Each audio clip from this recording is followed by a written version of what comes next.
Kain na na. Kaya na po, tayo. Kain po, kain. Ay, mga kabugaong. Kain na ngayon. May ulit wala, kakain. Buhangin. Sikar, mga kabugaong.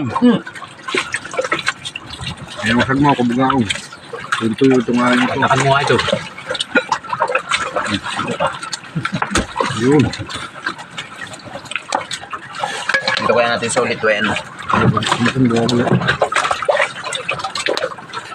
Hindi pa nang basta-basta init.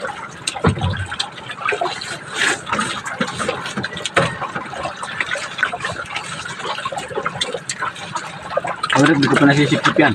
Mga konti ang karne sa kabugaong ah. Dami ng kalabas na ito eh.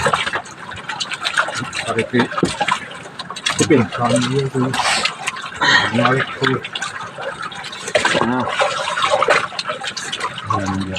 Hindi na damihan na no. Bulyo. Gusot ba? Parang talaga. Gagawin laki na yan, gagawin lusot. Dami na yan. Gusot pa rin pala yan. Ang dami dito ng dinner nga pa si Eric. Nag-aayos ka ng plomo. Ha? Nag-aayos ka ng plomo. Lomo. Yung plomo, sarado na yan, Ryan. Naayos pa niya yung plomo. Hindi ako kaya ng plomo. Ako yung nagpunta nga sa tabi ka na ngayon. Baka napupunta ang tabi. Tatangan ko sa abit. At hindi kami sarado ng maayos. Hindi, yung kaya na, yung gusto tayo yung magsisimbado na. Ano, hindi mo nakakasa ng plomo eh. Kapit. Yung busog, lalalim. Sabi ko yan. Sarap paglasang buhangin ng lapi, ano?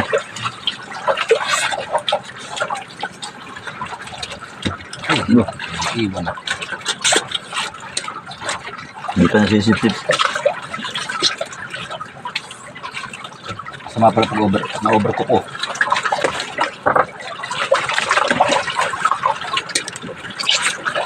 Ready pa sa'yo doon ang kapit niya. Saan? Sip-sip lang Wala. yun. Hindi pa bus. Yun ang bigan eh. Ang galing na kakadaan yung tikara. Lahat ng ano nga na yun. Bakit nakaldot? Ang sarap, kabugaong. Naiba naman daw ulam. Kain kamo. Mga bugaong. Yan ang ulam namin ngayon. Gasang. Ate, sukari. Sabi, ang daming ganyan, tikar. Hindi masyado mabuhangin ito ah. Ang dami yan eh. Parang wala naninikar dito. Baka hindi alam. Hindi alam. Ang dami talaga yan, nakapagsaga. Kaya na lubog na panahon din. Parang kaglang naman kang kwan. Napatuto ko yung rin ng tiyan. At mga, pag inalaman na rin ito, yeah. Separahan nyo na rin ito. Lalim naman parang yelo. Wala lalim-lalim doon.